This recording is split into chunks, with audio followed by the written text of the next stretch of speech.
Have you ever wondered why some women leave a permanent mark on a man's psyche while others, despite their beauty, vanish from memory like a dream upon waking? It's not the lips, nor the skin. It's not the technique or the body. It's something far more rare, far more ancient, a forgotten alchemy that turns touch into memory and presence into addiction. Because the truth is, most men aren't starving for sex. They're starving for intimacy they don't know how to name. They've been taught to crave the fire but fear the light that comes with it. They seek the warmth of the body, but not the mirror it holds to their soul. And when a woman touches him, they're not just physically, but energetically, with awareness, with depth, with intention. She doesn't just arouse him, she awakens him. And that is terrifying, because deep in the male unconscious is a boy who never felt fully seen, a boy who was rewarded for strength and punished for sensitivity. He learned to armor his heart in performance, to chase validation through conquest, to numb the ache with action. But the ache never left. So when a woman arrives, not with seduction, but with present, she becomes a rupture in his armor, a soft disruption in the war within him. And when she touches him there with love, not manipulation, with reverence, not need, she unlocks a vault sealed years ago. Not just the vault of his pleasure, the vault of his vulnerability, his grief, his yearning to belong. He may not say it aloud, but that moment is not ordinary. It's not just arousal, it's remembrance that of the part of himself he buried, of the longing he forgot he carried, of the safety he never knew he craved. And it's not because of the place you touch, it's the way you touch, the silence in your eyes, the rhythm in your breath, the way your fingers don't just seek to feel, but to understand. You see, for a man to be touched with true intention is rare. Most are used to touch that performs, not touch that listens. They've grown used to being objectified, expected to always want, always take, always conquer. But when a woman reverses that current, when she offers devotion, not just desire, he spirals into something he doesn't know how to process. Because devotion is dangerous to the ego. It bypasses the mask. It sees the man behind the man. And when that man is seen not as a tool, not as a role, but as a soul, he is left shaken. It's not your body that makes you unforgettable. It's your awareness while in it. It's your stillness in the storm. It's the way your presence says, I'm not here to control you or complete you. I'm here to remind you that you were never broken to begin with. That is what becomes addictive. Not the act, but the feeling it evokes. Not the climax, but the collapse of his defenses in your arms. Not the pleasure, but the peace that follows. He may not admit it, he may not even understand it, but something ancient in him will remember you. Because you didn't just touch his skin. You touched his shame and didn't flinch. You touched his ego and didn't feed it. You touched his heart and didn't demand it in return. And most of all, you touched him like he was already whole. That is the rarest seduction. But here's the paradox. The more deeply you touch a man's emotional core, the more likely he is to run. Not because he doesn't feel, but because he feels too much, has no map for what to do with it. This is the tragedy of modern masculinity. We've taught boys how to pursue, how to dominate, how to seduce, but not how to receive, especially not love, especially not tenderness, especially not the kind of sacred feminine energy that holds no agenda, only truth. So when a woman meets him with that truth through her body, her breath, her eyes, she becomes both a mirror and a mirror breaker. She shows him who he is beneath the roles, beneath the scripts, beneath the stories. And for a man who's built his identity on strength, status, or stoic detachment. That kind of nakedness is more terrifying than vulnerability itself, because real vulnerability isn't showing emotion. It's allowing yourself to be changed by connection, and that is the essence of the feminine power he fears but secretly longs for. You see, when you touch him there while making love your hands aren't hungry but wholly you, invite him to come undone. Not in lust, but in surrender.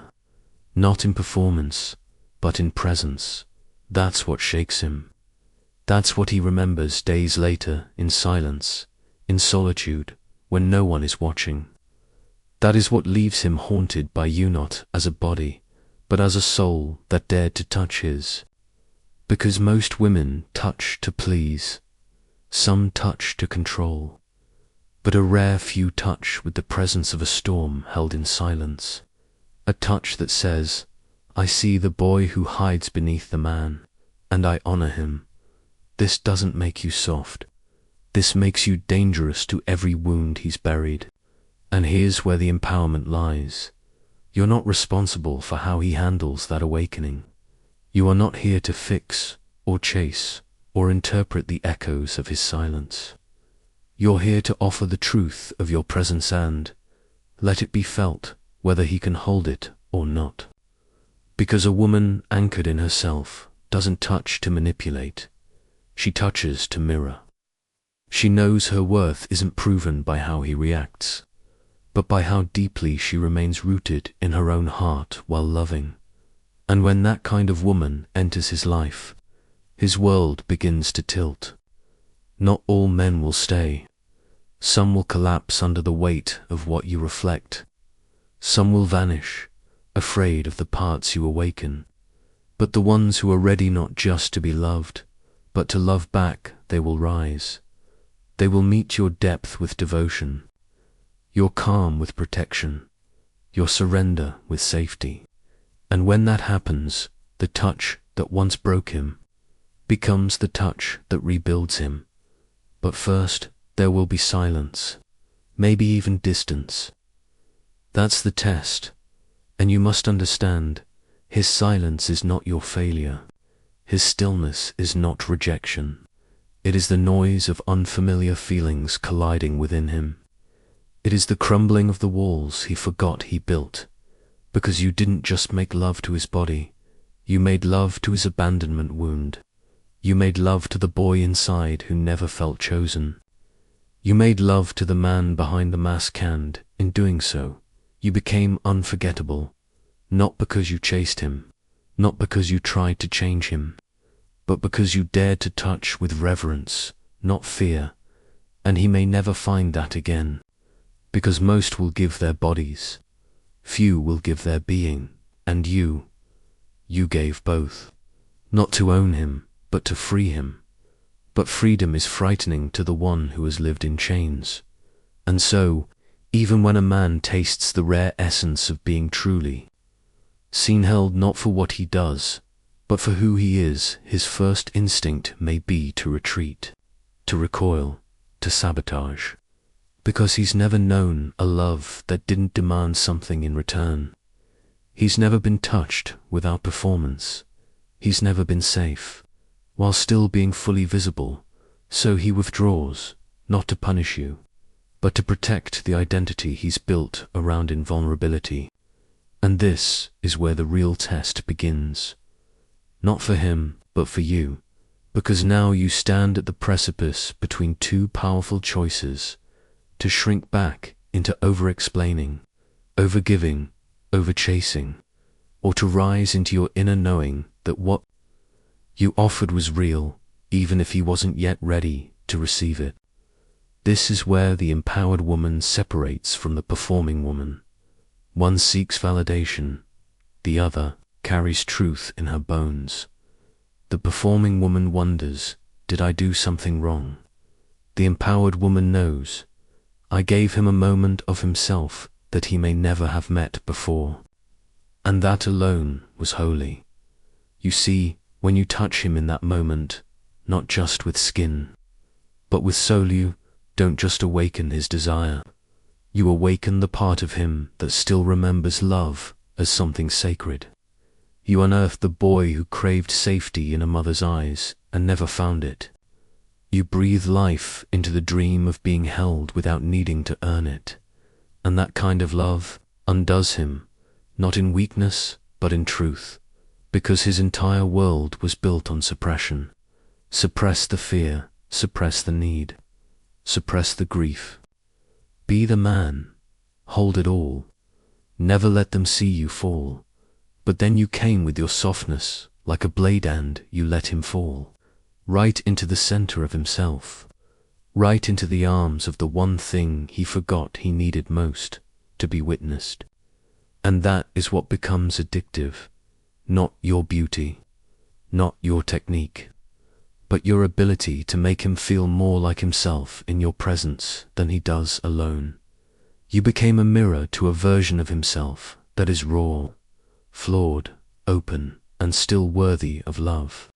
That is power, not the kind that dominates, the kind that liberates. But liberation, when met too soon, can feel like threat. And so, the masculine retreats. Let him, because your job is not to follow him into his shadows.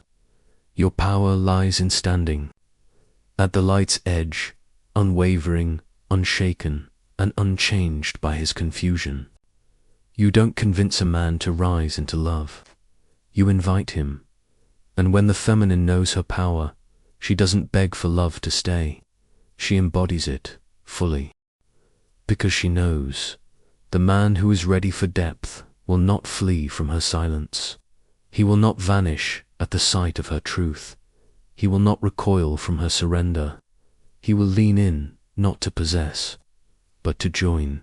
But until that man arrives, returns reborn, the empowered woman waits for no one, not in bitterness, not in longing, but in sovereignty, because she understands something most never will, that her touch was never about making him hers. It was about reminding him of his own soul, and that is unforgettable. But what does it mean to become unforgettable? It's not in the memories he replays at night, not in the ache he feels when you're gone, not in the longing or even the guilt. It is in the shift you sparked deep within him, the part of him that can no longer return to sleep. Because once a man is seen not through his ego, but through his essence, something inside him begins to hunger for a different kind of life, a different kind of love, a different kind of woman, and it will ruin him for the ordinary. Because your touch wasn't about need, it was about remembrance. You reminded him of a truth older than his wounds, that he is still capable of love that is unguarded, unearned, and alive. But not all men are ready for that truth. Some will numb it with distraction. Others will chase counterfeit versions in hollow places. Many will try to recreate what they felt with you without doing the work to deserve it. Because you didn't just give him pleasure, you gave him permission to feel, to unravel, to be. And that is something most have never known, even in their most intimate moments. You didn't just touch him physically, you touched the guilt he carries in silence, the rage he represses to survive, the grief of every time he was told to man up and swallow the tears. You touched all of that, and you didn't run. That is what he can't forget. You see, the sacred feminine doesn't try to heal a man. She invites him into a space where he can choose to heal himself, through presence, through patience, through power.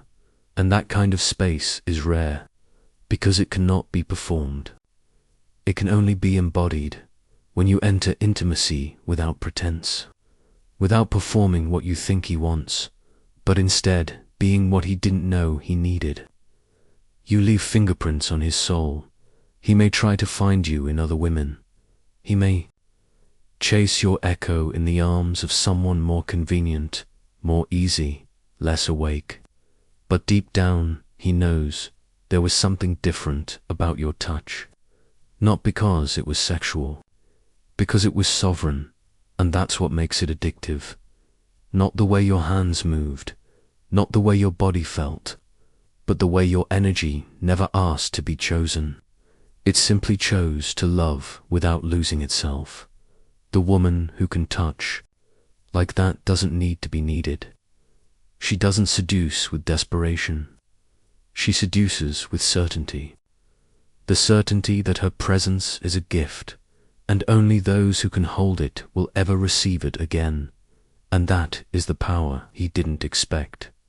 Because you didn't show him a fantasy, you showed him reality, the raw, unfiltered truth that love is not a game or a transaction. It is a fire, and he was either going to stand in it or run. And he ran. But not because you lacked value, because he lacked the courage to rise. Still, the mark remains. Still, the echo lingers. Still, in moments of silence, he remembers your stillness, your breath, your eyes, and maybe, someday, he will come back not to reclaim you, but to become what you already knew he could be. But by then, you may be gone, not because you stopped caring, but because you finally realized that the woman who touches with soul doesn't chase, she chooses. And what does she choose?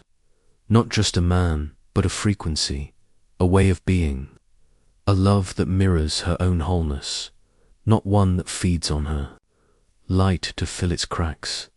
She has walked through too many inner fires to dim herself, for a man still hiding from his own shadow. She has learned through silence, through heartbreak, through sacred confrontation with her own longing that her power is not in being chosen, but in remaining unaltered by those who fail to choose her. This woman no longer begs for attention. She commands respect with her stillness. She no longer explains her worth. She embodies it with every breath. She is no longer seduced by the potential of a man. She waits for the one who has realized it, because a man who has not faced himself cannot truly meet a woman who has. She knows now, a man can desire her body and still fear her essence. He can crave her softness, but run from the mirror it places before him. He can say all the right words while secretly retreating from the weight of her presence. But the empowered feminine is no longer interested in being an escape. She wants to be met in truth, not fantasy. She wants to be held, not worshipped, known, not controlled, loved, not used to soothe a man's unprocessed pain. So she touches differently now, not to win him, not to make him stay, but to see him man, to offer the choice. Will you meet me here, in your full soul, or will you vanish into your mask again? And if he vanishes, she lets him go, because she's not the woman who clings to the memory of what almost was. She is the woman who walks away with her dignity wrapped around her like armor, gentle, radiant, unshaken. You see, when you touch a man from your own inner fullness, you become a mirror to what he could become. You show him how far he's come, or how far he still has to go. And for some men, that reflection is a gift. For others, it is unbearable, but your power is never diminished by his inability to hold it. It is revealed in the way you refuse to shrink for his comfort. So when you touched him down there, yes, but really down deep, you gave him more than pleasure. You gave him a sacred choice, to stay asleep or to wake up, to remain safe or to step into the unknown of real connection. Because there is nothing casual about sacred touch. It's a ceremony, a contract, an invitation to die to the ego and rise into love. And if he wasn't ready for that, it doesn't make you too much. It makes you rare. And now you see it. You feel it, that the woman who moves from her inner throne does not need to fight for space in a man's mind. She lives in his memory, not as a fantasy, but as a turning point, the moment he first felt seen, the moment he first met his grief, the moment he realized what real intimacy feels like, and the moment he knew he may never feel it again, because you weren't just another body in his bed. You were a revelation, and revelations don't beg. They arrive, they transform, and they leave you changed forever. But here is where your story becomes legend, because the woman who touches a man's soul and walks away without bitterness, she becomes more than unforgettable. She becomes mythic, not because she was unattainable, but because she was unshakable. Not because she was cold, but because she refused to pour into a cup with no bottom. You see, the sacred feminine does not lose her power when love fades. She amplifies it, because she knows that love was never meant to be a transaction. It was meant to be truth embodied, and truth doesn't need to convince anyone. In the ancient stories, there were always women like her. The priestess, the oracle, the muse. She didn't seduce with her body, she summoned with her spirit. And only those brave enough to face themselves could stand in her light without being burned. This is the woman you've become. You are not here to prove your softness, your patience, your loyalty. You are here to protect your essence, to know the difference between a man who touches your skin and one who touches your soul in return. You no longer ask, why did he pull away? You now ask, was he ever ready to rise? And more importantly, did I rise even when he couldn't? Because this is where the feminine completes her own individuation, not in getting the man, but in becoming whole without him. This is the Jungian path, the reclaiming of your projections, the reintegration of the parts you gave away in exchange for approval, the sacred return to yourself. You no longer perform, you no longer contort, you no longer hand over your power in hopes that he'll stay, because you know now the man who is meant to stay will not be frightened by your fire. He will warm himself beside it and say, finally, a woman who burns with truth. And until that man arrives, or until the one you once touched becomes him, you do not wait. You create, you live, you rise. You become the woman who turns her heartbreak into art, her silence into wisdom, her longing into presence.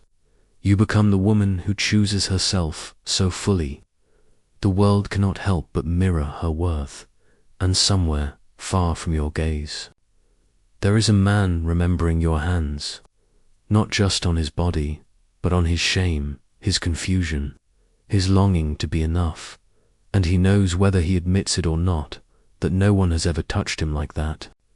Not because of where you placed your fingers, but because of what you placed in his heart. And even if he never returns, he will never be the same, because you didn't just touch him, you awakened him. And that is something he will chase for the rest of his life, whether in silence, in shadow, or in the arms of someone trying to be you. But you're no longer chasing, you're no longer asking, you're no longer waiting to be claimed, because you are the fire, you are the mirror, you are the home he never knew he needed. And the woman who knows her worth doesn't chase, she chooses.